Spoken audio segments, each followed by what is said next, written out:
Meron lang po akong kailangan itanong.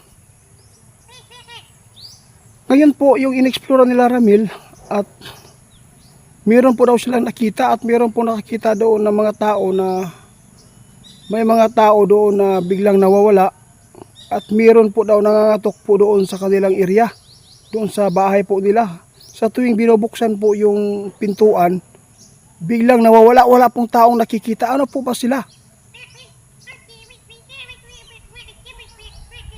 Sabi po ni kaibigan ninyo guys, delikado po daw yan kasi po pag ikaw daw ang natsimpuhan yan, pwede kayong pagtatagain kasi marami na pong nangyayari po kasi bumalik na po sila ngayon linyo. Sabi po ni kaibigan ninyo guys, yun po ang explore nyo muna ngayon. Doon po sa area kung saan po pinuntahan nila Arman at Ramil, doon sa may Kubo kasi po doon po pala sila nagtatago ngayon. Linyo, alam mo ba kung anong mga grupo na yan? Guys, sana po makausap natin si kaibigan ninyo kanina. Tinawag ko po siya. Walang sumagot. Kaya subukan natin ulit na kausapin at tawagin kung nandito na po ba siya sa park. Kasi meron lang po tayong itatanong at kumustahin natin siya kung bakit po ay ilang araw po nawala po siya dito sa park po niya na ginawa natin. Ito na po yung park na napalinis ko guys. Spray. Si Alan po yung trabaho dito para mataniman natin ng panibagong bulaklak. Iharap ko na lang yung cellphone guys, baka nandito na si kaibigan ninyo kasi kanina pa ako tumawag dito pero wala ang sumasagot. Sana po ay makarating po siya ngayon para po matanong natin tungkol po sa kung ano talaga yung nangangatok po sa mga kabayan doon sa in-explore nila Ramil. Linyo? Wala pa yun guys. Kaibigan! Di kaya dahil po sa mga ingay dito guys, mga bata. Linyo, meron lang po akong kailangan itanong po sa inyo kasi meron na pong namataan po doon sa pinuntahan nila Ramil at ni Arman na may nangangatok po daw doon sa mga bahay po ng mga tao doon sa bundok. Kaibigan? Salamat kita na dito sa Linyo. Kumusta ka? Meron lang po akong kailangan itanong. Ngayon po yung in-explore nila Ramil at meron po daw silang nakita at meron po nakakita doon ng mga tao na may mga tao doon na biglang nawawala at meron po daw nangangatok po doon sa kanilang area, doon sa bahay po nila. Sa tuwing binubuksan po yung pintuan, biglang nawawala, wala pong taong nakikita. Ano po ba sila? Sabi po ni kaibigan ninyo guys, delikado po daw yan kasi po pag ikaw daw ang natsimpuhan yan, pwede kayong pagtatagain kasi marami na pong nangyayari po kasi bumalik na po sila ngayon linyo. Sabi po ni kaibigan ninyo guys, yun po ang explore nyo muna ngayon. Doon po sa area kung saan po pinuntahan nila Arman at Ramil, doon sa may Kubo kasi po doon po pala sila nagtatago ngayon. Linyo, alam mo ba kung anong mga grupo na yan?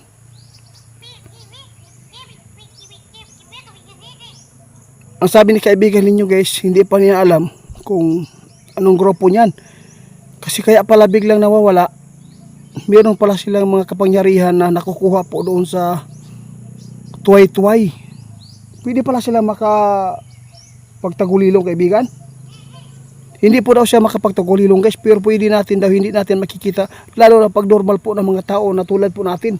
Kasi po yung kapangyarihan na meron sa kanila ay galing po pala sa demonyo, kinukuha po nila doon sa simenteryo, yung mga tuway-tuway na ginagamit po nila para gamitin po sa pagpanulis, pagnanakaw doon sa loob ng bahay. Ang delikado po daw doon kapag ikaw ay natsimpuhan na mataga. Kasi may panahon din na dumikli po ang kanilang leader na ipapatay yung bahay na kinakatukan nila. Pwede silang gumawa na ganyan. Ano po talaga yung oras po kaibigan na i-explore namin yan? Kasi ano pong oras sila lumalabas at nangangatok po sa mga bahay.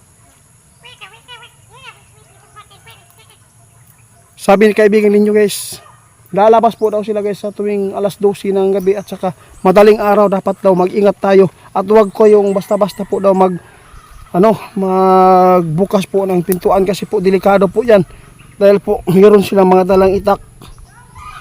Kaibigan ninyo, kasi matagal na po na-explore namin yan noon pero hanggang ngayon medyo matagal din na nakabalik po yung ganyan na mga case po ngayon.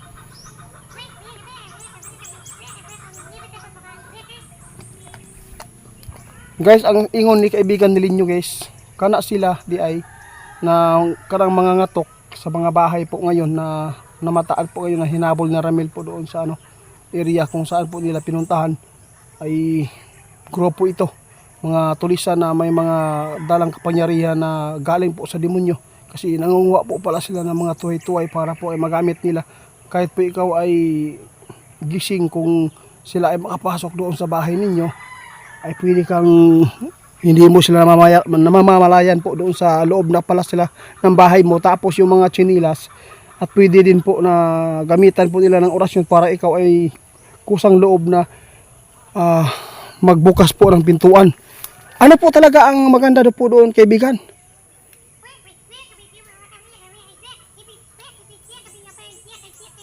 Sabi po ng kaibigan ninyo guys, lagyan po daw natin ng tubig doon sa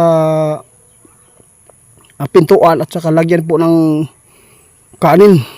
Sige po kaibigan, sana po mayroong makapanood nito para po makapaghanda sila na hindi sila mabibiktima po.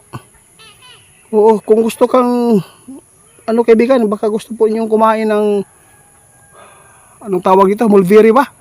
O pwede kayong kumuha dito kasi may mga hinog na po. Marami na po talaga yung mga hinog dito na nakukuha namin. 1 kilo po yung nakuha namin kahapon dito kaibigan. Kaya mo bang umawit kahit kunti lang? Sige, para makapanood na naman, makarinig po yung boses muna, lalo na po yung nagmamasa inyo para marinig po nila. Kumantas rin nyo guys.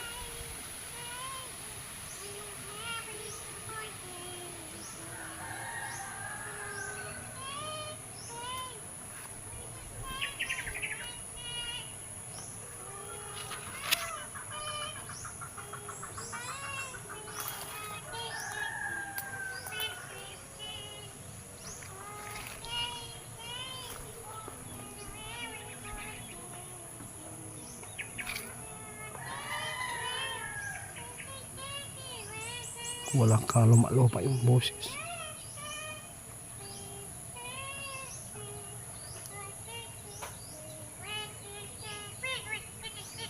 Grabe ninyo. Salamat ninyo sa pagkanta mo. Kasi po napakasaya po yung mga followers natin kapag yun po ang naririnig po nila na awit na pinakamamahal po nila Dinyo kumusta po yung mga kaibigan po natin na bumalik po doon sa inyo, yung mga na huhukay po natin doon sa mga punso. Sabi po ni kaibigan ni guys ay napakabait na po daw ngayon nila dahil po ay mula nang naibalik po natin sila doon sa kanila. Kaya nagpapasalamat po ang kanilang hari sa atin. Wala pong anuman yan ninyo. Sabihin mo kay hari, nagpapasalamat din po kami dahil po ay wala pong mga kabayaran po na nangyayari po ng pagtulong mo sa amin. Oo. Sana po mag-ingat po kayo doon kasi hindi na po namin alam kung ano po talaga yung mga kalaban po inyo doon sa inyong mga kaharian. Ay meron lang po akong itatanong about po sa natin bansa, kung ano pong mangyayari na, kung okay lang po ba yung takbo. Ha?